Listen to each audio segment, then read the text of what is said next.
জবাইকৃত পশুর 7টি জিনিস আল্লাহ রাসূল সাল্লাল্লাহু আলাইহি সাল্লাম খেতে নিষেধ করেছেন। এগুলো ফুকাহা ইকরাম ফতোয়া হিন্দিয়া সহ অনেক ফতোয়া গ্রন্থের মধ্যে এগুলোকে মাকরুহে তাহরিমি বলেছেন। এই 7টি বস্তু খেতে নিষেধ করা হয়েছে, অপছন্দনীয় যেটা। এই 7টির মধ্যে 1 নাম্বার যেটা, সেটা হলো জবাইকৃত পশুর প্রবাহিত রক্ত খাওয়া যাবে না, এটা হারাম। এরপরে মূত্রথলি, এরপরে পিত্তথলি, 3 নাম্বার পিত্তথলি।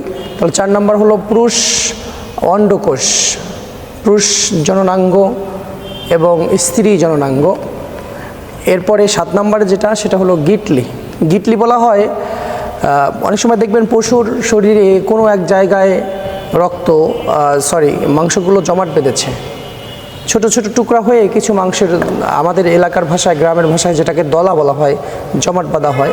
এই দলা বাঁধা মাংসগুলো, এগুলো খাওয়া ঠিক নয়। এগুলোর মধ্যে বর্তমানে গবেষণা করে দেখা গেছে এগুলোর মধ্যে অনেক জীবাণু, রোগ ব্যাধি থাকে। এই জন্য আল্লাহ রাসূল সাল্লাল্লাহু আলাইহি সাল্লাম অনেক আগেই নিষেধ করেছেন।